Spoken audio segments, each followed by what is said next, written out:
ദൈവ തിരുനാമത്തിന് മഹത്വമുണ്ടായിരിക്കട്ടെ. ഈ പുതിയ ദിവസത്തിലെ വായന ഭാഗം യോശുവ 13 മുതൽ 15 വരെയുള്ള അധ്യായങ്ങളാകുന്നു. ഇന്നത്തെ ചിന്തയ്ക്കായിട്ട് ആവർത്തന പുസ്തകം 33 അധ്യായം 22 വാക്യം. ദാൻ ബാലസിംഹമാകുന്നു.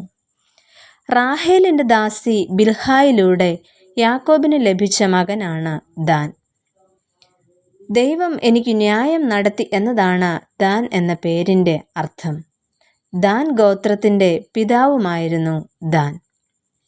ദാൻ ഒരു സ്ഥലനാമമായും വേദപുസ്തകത്തിൽ ഉപയോഗിച്ച് വരുന്നുണ്ട്.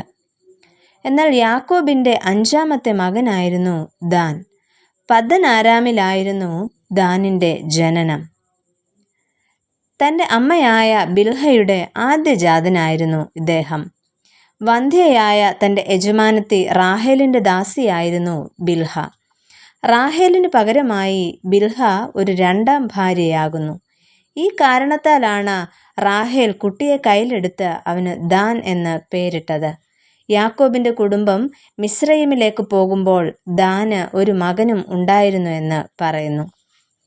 ദാൻ ഗോത്രവുമായി ബന്ധപ്പെട്ട പ്രധാന വ്യക്തികളായിരുന്നു മനോഹയും ശിംശോനും. ഇവരെ ന്യായാധിപന്മാരുടെ പുസ്തകത്തിൽ നമുക്ക് കാണാം. ശിംശോൻ ശക്തിയുടെ പ്രതീകവും ആയിരുന്നു.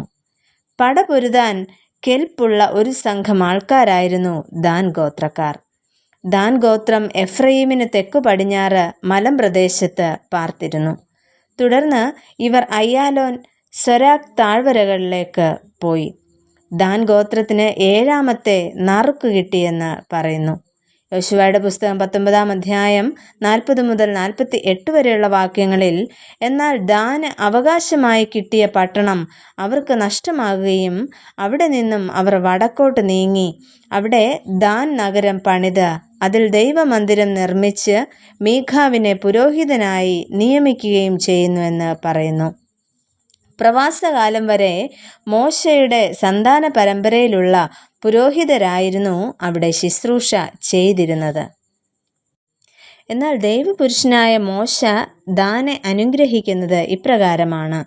ആവർത്തന പുസ്തകം 33 അധ്യായം 22 വാക്യത്തിൽ പറയുന്നത്, ദാൻ ബാലസിംഹമാകുന്നു, അവൻ ബാശാനിൽ നിന്ന് ചാടുന്നു എന്ന്. എന്നാൽ പിതാവായ യാക്കോബ് ദാനിനെ അനുഗ്രഹിക്കുന്നത് ദാൻ ഏതൊരു ഇസ്രായേല്യ ഗോത്രവും പോലെ സ്വജനത്തിന് ന്യായപാലനം ചെയ്യും. ദാൻ വഴിയിൽ ഒരു പാമ്പും പാതയിൽ ഒരു സർപ്പവും ആകുന്നു. അവൻ കുതിരയുടെ കുതികാൽ കടിക്കും, പുറത്തു കയറിയവൻ മലർന്നു വീഴും എന്ന്.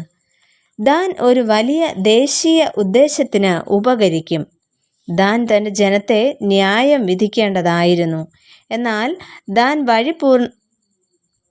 എന്നാൽ യാക്കോബ് ഇവിടെ പറയുന്നത് ദാൻ വഴി പൂർണ്ണമായ വിടുതൽ ഉണ്ടാകുകയില്ല എന്ന്. അതിനാൽ ഇപ്രകാരം പറയുന്നു, യഹോവേ, ഞാൻ നിന്റെ രക്ഷയ്ക്കായി കാത്തിരിക്കുന്നു എന്ന്.